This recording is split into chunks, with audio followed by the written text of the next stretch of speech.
Hey everybody, it's Master Gallengeist here, bringing you my review of Blue Exorcist Season 2 on Netflix.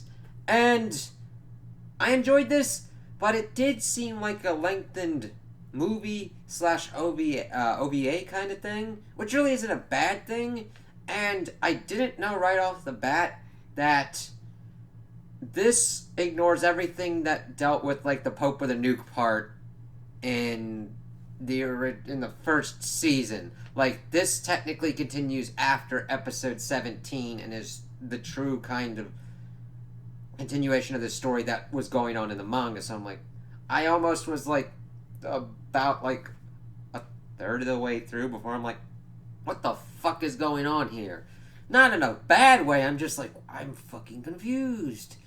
But it was nice to get back into this world, and I did enjoy kind of everything that was going on. Now, I do think that it felt kind of stretched, like they needed a little bit more time to maybe get some more character development going, but it really develops things going on with Rin and Yukio. So, I'm okay with that. It kind of sucks that the rest of the supporting cast, they do get some stuff, but not a lot because they have to get through the plot. So, we're coming off of when Rin originally used his powers to kind of like save his friends and everything and went kind of all demon thingy. And he has like 6 months to control his powers, otherwise they're going to execute him. So this puts him into kind of a shitty situation where Shura is trying to train him to control his flame powers, not going off that well. But other things are afoot, and we see that somebody has stolen something and unleashes a miasma going on, and it's evidently the left eye of the Impure King.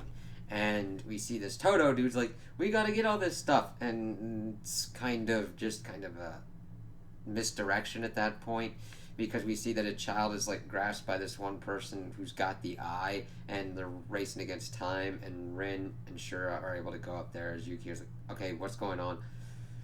He's, of course, more Yukio's does have some sympathetic stuff going on towards the end, but he's kind of more in, I would term, kind of asshole mode, where he's not fucking around. He knows that if Ren slips up, he's going to be executed, and he can't have that. He's his brother, so he wants him to stay the fuck back and to let him do what he needs to do. Pretty much telling the mom of the kid that's pretty much used as a human shield, oh, your kid's probably dead because of the miasma. And Ren's like, no, we'll go save him. It's like, shit. Alright, let's see how this goes. Well, they pretty much get into the effect that they find the person, but it was actually a misdirection, and Toto, the exorcist that was supposedly guarding it, is a demon. Now, it's really kind of strange. She's like, what? Why is he a demon? And we never really learn why that's going on or what's going on really with him. He's pretty much played as you potentially will find out later if they make another season. Which, that's kind of my biggest thing. I'm like, oh, he's interesting. And we learn absolutely nothing about him. Other than that, he says that he's similar to Yukio in that he did all these things in his life to make his family happy and everything, and he broke, and he's like, screw this shit, as he leaves, backwards into the shadows. So, we now know that he's going after the eyes of the Impure King, so they gotta go to Kyoto, the Kyoto Saga, the whole name of the thing, to look on the Miyota sect to see how they're dealing with making sure that their eye is safe and secure. Well, we see that they're going over there. Most, Rin's classmates are kind of, like, standoffish with him because he can, like, flame on and just, like, burn people if he's not careful. So, though we haven't seen him just spontaneously, like, fart fire anywhere. This isn't, like, South Park with that. So it's like, okay, yeah, it's kind of freaky, I get it, but, And one thing, one of the classmates is the puppet dude. Now, it's been so long since I've reviewed this first season that I've forgotten what his name is, but he fucking disappears and pops up towards the end for no unearthly fucking reason. It's like, what? Oh, okay. You could have just said that he could not come on this trip. You could have done anything, but he's on the train. And then, but we see them all kind of trying to figure things out. Rin's love interest is, she has her own kind of little arc, but she's kind of freaking out, and you're like, why is she freaking out? We do learn it's just mainly because she felt bad that they couldn't trust her with, oh yeah, he's the son of Satan and all that kind of stuff, and that she's trying to be stronger and everything like that. I'm like, okay, cool. And they just get to Kyoto and kind of figure out what's going on. They see that there was an attempt on the right eye, and they're trying to figure out what's going on. Oh, there's a traitor in the midst. It's this Mamoshi chick, snake lady, because she's freaking out that the son of Satan kind of thing's going on. Doesn't trust the higher ups and decides to trust the Toto dude. He's like, oh, okay. And we just see various different kind of character interactions pop up, but it's honestly not that much. I mean, yeah, I was watching it, but I'm like, okay, so we learned the dynamic of Ryuji slash Bon and his father of, okay, he's the high priest, but he's evidently looked down upon because he gave away an important relic to the sect, and it just hasn't been right since, and that they allied with the Order of the True Cross, and that was evidently like, what? Okay. So they're doing that. Most of these other students are pretty much coming to terms with like what's going on with Rin and everything.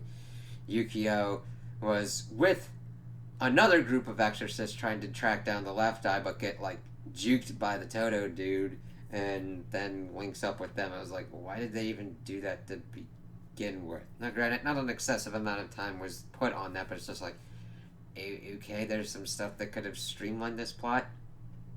It didn't go completely off the rails, but I'm just like, okay.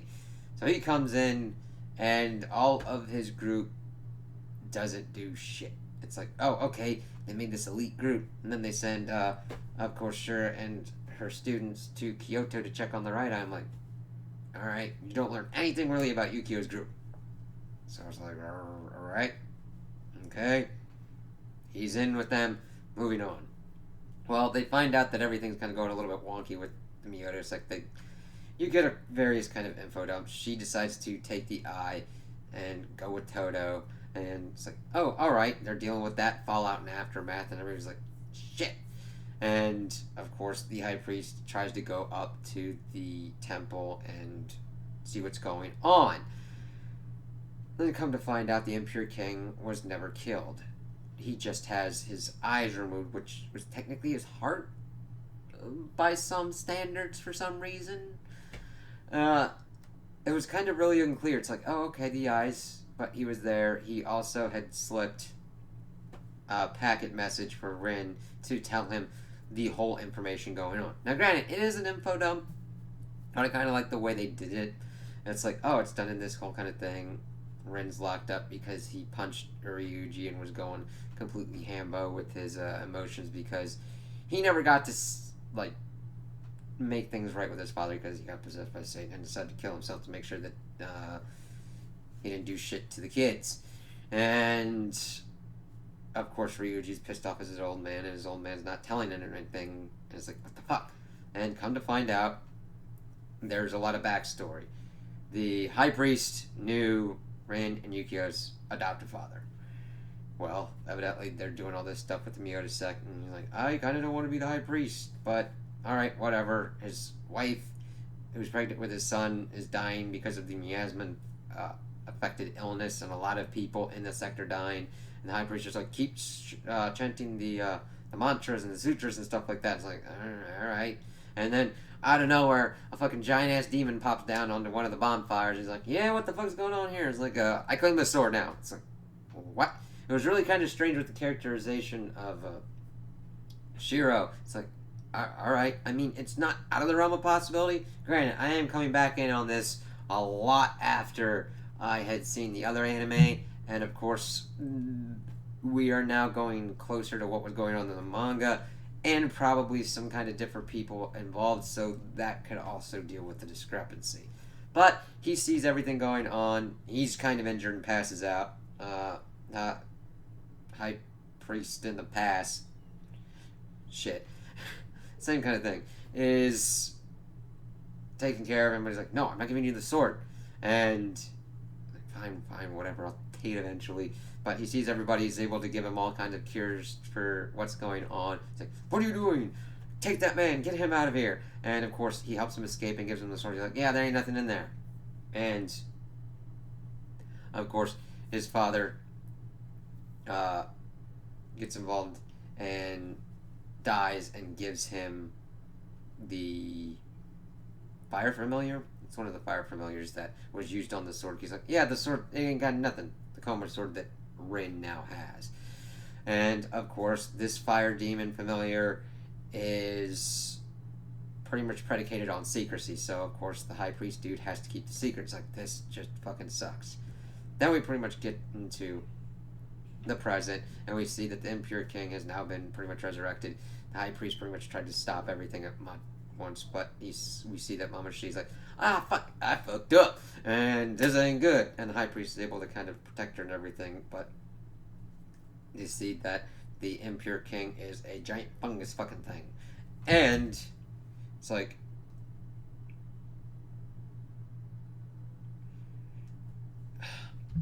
a lot different than like the paintings that we had seen, or like the other kind of descriptions we see of the impure king. It's like, all right, let's kind of see how this goes.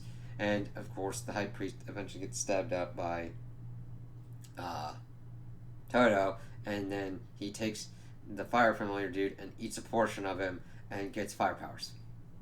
It's never explained why he's able to do this, but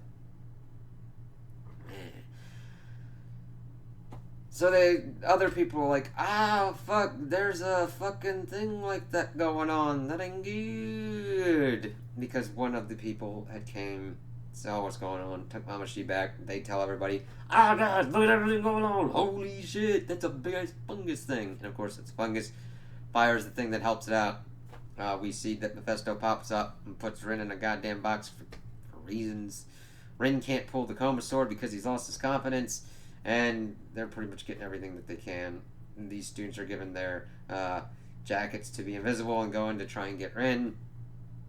Most of them, except for Rin's love interest, have intent to harm the prison, but his love interest, like, I don't have that, don't have anything to really do. Goes in, pretty much talks to Rin, and he's like, he doesn't want to hurt anybody. But of course, he doesn't realize that he can control what his flames burn. And she's like, wait a minute, your flames don't hurt me. And of course, she helps him get his confidence kind of back. He gets the sword, he still can't pull it out, so because it's not plot time yet. So everybody starts going off. We see that the priests of the sect are able to get the help of another fire demon dude. It's like, I need 10 people with blood. It's like, yeah, look at our sect. We kind of lost some people, and we've got about 5. It's like, that ain't enough, but I'll give you 5. And gives them some firepower. And they go on, and we see the fucking thing. Building a castle and a, let's see here, Rangium. New word. And once that bursts, it'll do miasma everywhere and kill a lot of people. So they're able to get to the high priest. He has survived being stabbed through the neck and the throat. And he bequeaths his familiar to Ryuji. And it's funny because he didn't want to put this burden on his son, but his son wanted to be like his father. It's an interesting kind of dynamic where he's like, okay, usually you have people trying to thrust things onto other people. He's like, no, I can do this, let me do it.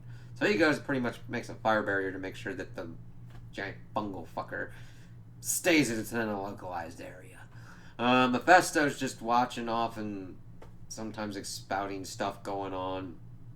Rin decides to go with Ryuji as well to help his ass out and hopefully use the sword to slice its heart, which, by the way, doesn't happen. Like, okay. And Yukio's helping out with the rest of them and eventually has a fight with Toto, which is not horrendous.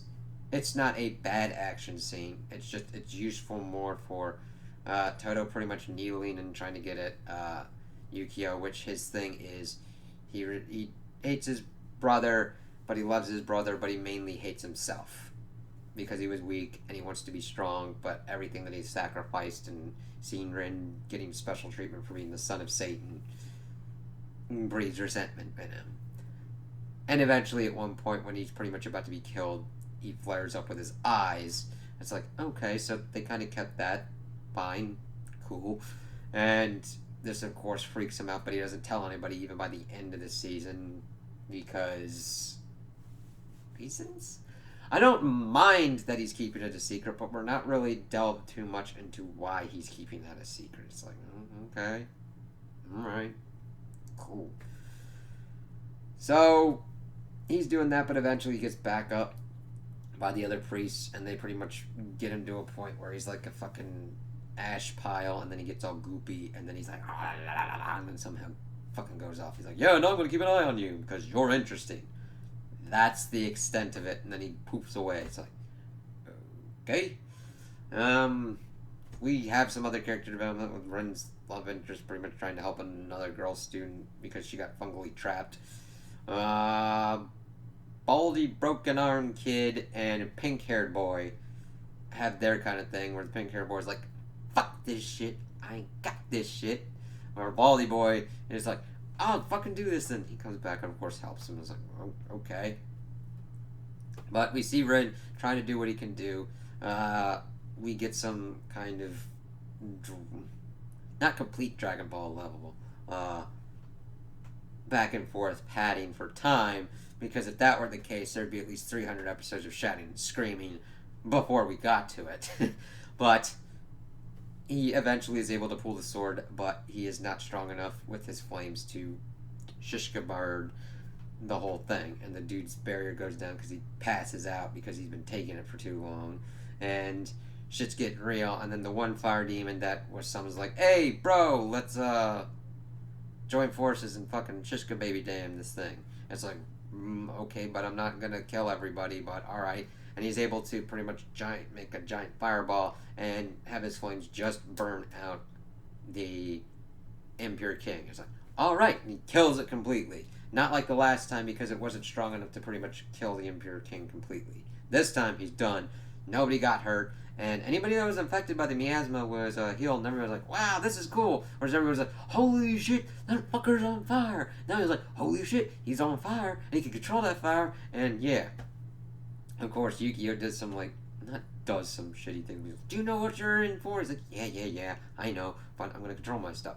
So, it's really weird. I think that this was both too long and too short at the same point. We see all this character stuff going on, but it felt stretched.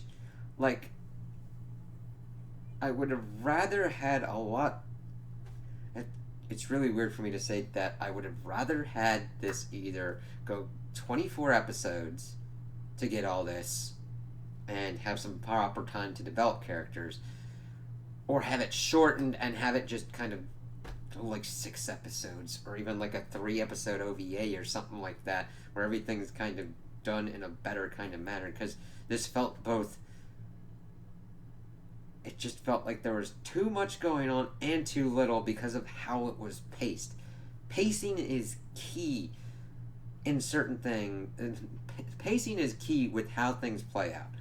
Mainly because you don't have the right pacing, a show is going to seem like it takes either forever to get somewhere, or it happened in a blink of an eye and it doesn't work. You're like, what the hell?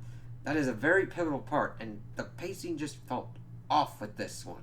Not that I completely and utterly hated it. It's more like, oh, cool. I kind of want a little bit more on this character front. Because at the end, we see him go through Kyoto like tourists and stuff like that. And everything was cool with Ren and his friends, pretty much. I mean, they rag on him, but they're like, yeah, you're good.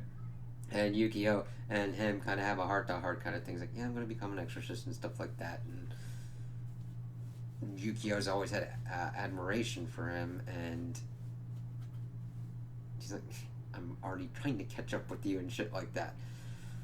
So, I overall thought this was okay. I like the Blue Exorcist universe, seeing that Mephisto is playing a long game of essentially trying to create a creature that will kill its own kind in Ren, and he just wants to protect people. I do like the interesting kind of things of bringing up of what a demon is. Is a demon who they are born, or is a demon what someone does?